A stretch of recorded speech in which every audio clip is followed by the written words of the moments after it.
Apakah hukum sarana tergantung pada tujuannya? Iya, betul. Tujuan wajib, maka sarananya wajib. Apa misalnya? Wajibkah kita punya pakaian? Tentu.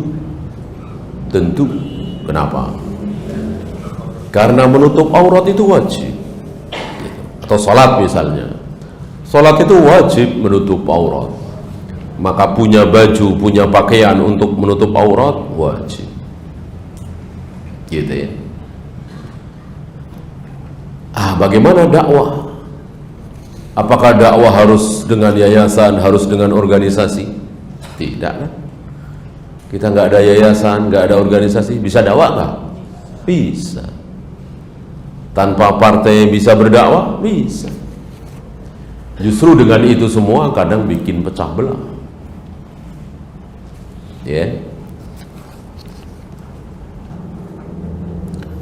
Apakah para filosof Timur dan filosof Islam seperti Al-Kindi, Al-Ghazali juga menemukan ketidakterangan? Yang tidak bertaubat tentu mereka tidak merasa. Yang tidak bertaubat tentu tidak merasa, ya merasa berada dalam kebenaran. Sebagaimana tokoh-tokoh Mu'tazilah di beberapa perguruan tinggi Islam hari ini, apakah merasa ada sesuatu dalam pelajarannya? Tidak.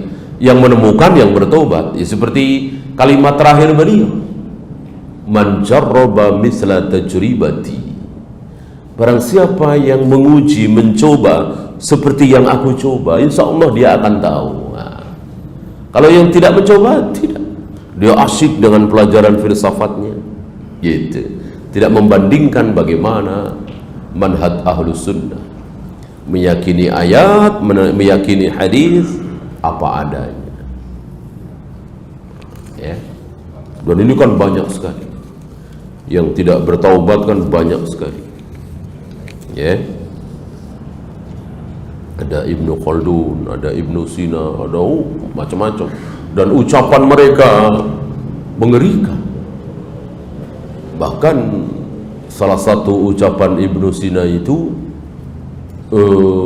kerasulan tidak berhenti sampai hari kiamat dan bisa diusahakan. Apa nggak sesat itu? Ya. Berarti secara tidak langsung membantah bahwa Nabi Muhammad SAW Nabi terakhir. Karena kerasulan itu tidak berhenti sampai hari kiamat dan bisa diusahakan. Di tempat saya ada jamaah yang selalu zikir meskipun sudah qomat dan akhirnya tidak sholat berjamaah. Termasuk firqah apa ini? Mungkin sufi. Ya, tarekat-tarekat sufiyah seperti itu. Mereka bikin tarekat, bikin jalan, bikin cara. Bikin, namanya bikin berarti ya dari mereka. Mereka tidak bisa membedakan al-aham fal-aham. Mana yang lebih besar, mana yang lebih besar, mana yang lebih penting. Bagi mereka apa bedanya salat berjamaah dengan zikir? Sama-sama baik. Gitu. Mereka memilih salat berjamaah, ya silakan, kami memilih berzikir. Dan setan tahu, iblis tahu kesalahan ini, maka dibikin nyaman, dibikin nikmat, dibikin lezat, dan itu patokan mereka. Ketika tenang, nikmat, lezat, berarti benar. Gitu. Dibukti kebenaran itu dengan perasaan. Kalau ahlu sunnah kan tidak, Al-Quran dan sunnah. Dalil patokan adalah Al-Quran dan sunnah, bukan perasaan dalam hati. Kezaliman penguasa Suriah sampai sekarang tidak mereda. Sebetulnya apa yang melatar belakangi awal penyebabnya? Coba antum ingat-ingat ya. Tahun berapa? 2011, 12 ya. Yang mengawali siapa? ya, sehingga terjadi porak-poranda nggak karuan seperti hari ini. Tidak tega kita melihat bayi, anak-anak, wanita, orang tua. Luar biasa sengsara mereka. Hari pertamanya coba antum ingat, mereka ngapain? Apa yang pertama kali terjadi sehingga menyebabkan kaum muslimin saudara-saudara kita di Suriah dibantai seperti ini? Ya, diawali oleh Bashar apa diawali oleh rakyat? Nah, rakyat. Ya, apakah tidak ada hujan, tidak ada angin, tiba-tiba Bashar menggerakkan pasukan membombardir rakyat? Tidak kan? Tapi rakyat dulu mulai duluan ngapain? Demo. Iya kan?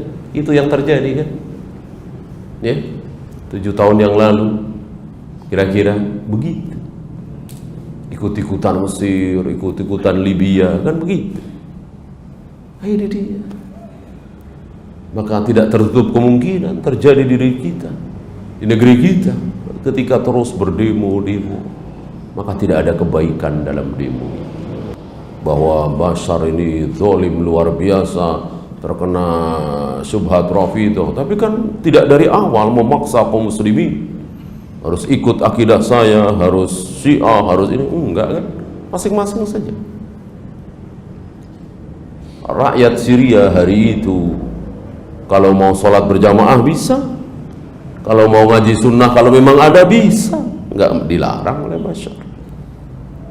Ya, Bashar mempertahankan kekuasaannya karena terancam kekuasaannya oleh para pendemo, takut kejadian seperti Mesir, seperti Libya.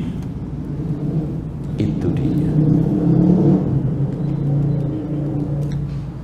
Siapa yang membuat 20 sifat Allah dan apakah sifat 20 Allah itu syubhat? Salah. Salah secara jumlah. Bahwa 20 sifat ini benar semua, iya. Wujud, qidam, baqa, mukhalafatul lil hawa, kan benar semua. Tapi kenapa cuma 20? Nah, Ar-Rahman Ar-Rahim apa bukan sifat Allah? Ya, Ar-Rahman Ar-Rahim, Al-Malik, Al-Quddus, ya, Allah cemburu, Allah begini, apa itu bukan sifat? Kenapa dibatasi 20? Nah, ini dia. Ya. Ada syubhat Asy'ariyah. Lebih tepatnya kullabiyah. Lebih tepatnya kullabiyah.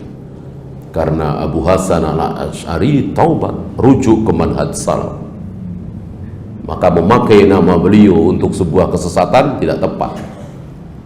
Di fase kedua ini beliau bertemu dengan orang yang sangat-sangat keras memusuhi Mu'tazilah, tapi dia bukan Ahlus Sunnah, yaitu Muhammad bin Kullab. Ketika beliau Abu Hasan al-Asy'ari meninggalkan ayah tirinya, gurunya Al-Jubba'i, tokoh Mu'tazilah ini. Nah, beliau tidak langsung rujuk ke manhaj salaf. Lewat fase kedua itu bertemu dengan Muhammad bin Kullab yang memang sangat-sangat keras memusuhi, berseberangan dengan Mu'tazilah, tapi tetap bukan Ahlus Sunnah. Di fase kedua inilah yang sampai ke negeri kita itu. Dikiranya beliau berhenti sampai di situ, padahal beliau berhenti rujuk di manhaj salaf. Dan ada buktinya. Kalau Al-Ghazali kan tidak ada buktinya, tidak ada kitab yang beliau tulis. Ya. Kalau Abu Hasan Asy'ari ada Maqalatul Islami, Al-Ibana fi Usulid Diyana. Ini kan tulisan beliau yang menunjukkan bahwa beliau betul-betul rujuk ke manhaj salaf, dan beliau bertekad, aku mengikuti manhajnya, akidahnya Imam Ahmad. Bagaimana kaidah tahdzir yang sesuai dengan syariah? Yang penting di hadapan siapa kita mentahdzir, itu sebetulnya yang penting. Bahwa kita mentahdzir siapa itu nggak masalah, nggak masalah. Yang penting yang kita tahdzir benar. Yang banyak keliru, yang banyak menimbulkan permasalahan Di hadapan siapa kita mentahdir? Ini yang bermasalah. Ya. Antum mentahdir tokoh internasional, bukan nasional lagi, internasional. Ambil contoh misalnya Yusuf Qaradawi. Masalah nggak? Masalah nggak? Nggak masalah kalau antum mentahdir di depan orang-orang yang apa? Yang sikoh dengan antum.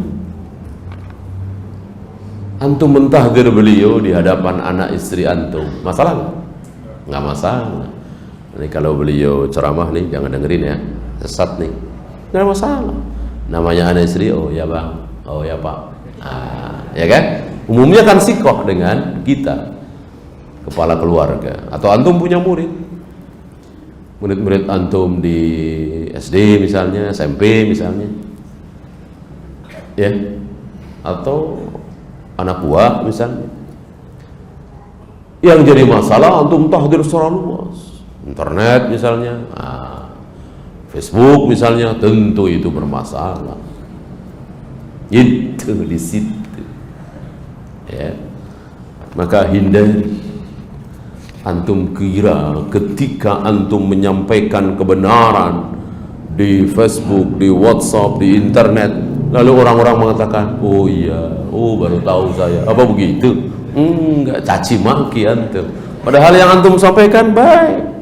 Tahlilan bid'ah, muludan bid'ah, ini kan kalimat yang antum sampaikan di majelis terbuka internet. Caci maki antum habis. Itu masalahnya di situ. Ya, maka hati-hati. Maka tidak benar kalau mengatakan bahwa yang berhak mentahdir harus ulama. Ya itu kan tahdir seperti itu. Antum mentahdir tokoh nasional, tokoh internasional di hadapan anak istri, nggak masalah kan? Bagaimana cara mendeteksi adanya syubhat dalam pemahaman kita? Deteksi pakai alat gitu ya. Antum kena syubhat nih, ini alatnya nih. Kalau begitu mah dapat hidayah semua. Nggak bisa begitu, deteksi ya. Emangnya apaan? Kalau ada kabel konslet, iya itu bisa ya kan? Ini nggak bener nih, ada yang nggak nyambung nih kabelnya, bisa. Ini pemahaman di otak kita, di hati kita, nggak bisa. Biasanya kita sadar, kita tahu setelah apa? Setelah subhat itu hilang baru saya, oh baru tahu saya kena subhat begitu. Sebelum hilang nggak sadar, marah iya kan? Marah, dibilang ini subhat, ini sesat, marah, nggak sadar. Nah taunya setelah subhat itu hilang, ini kan berarti mengerikan sekali ada subhat itu, orang nggak sadar. Sementara maksiat, zina, khamr, judi, membunuh, berbohong, korupsi, sadar nggak mereka kalau itu dosa? Sadar sekali. Maka untuk bertaubat, untuk menghindarkan diri mudah. Insya Allah atas pertolongan Allah. Yang tidak mudah itu tadi, menghilangkan syubhat. Maka nasihat saya tadi, jangan sampai ada syubhat masuk di diri kita. Maka sekali antum mencurigai, ini kok begini ngomongnya, selama ini sunnah, selama ini tauhid rububiyah, kok begini, udah tinggalkan, selamatkan diri kita. Ya, walaupun nampak satu, Imam Ahmad mengatakan nampak satu, itu yang engkau tahu. Di balik itu akan ada lagi, ada betul. Muncul lagi. Ya, selamatkan diri kita. Zaman fitnah hari ini, ya, sulit untuk betul-betul mengetahui si fulan ini berada dalam manhaj salaf atau bukan. wallahu a'lam. Ya, itu saja. Subhanakallahumma bihamdika asyhadu an la ilaha illa anta astaghfiruka wa atubu ilaik. Assalamualaikum warahmatullahi wabarakatuh.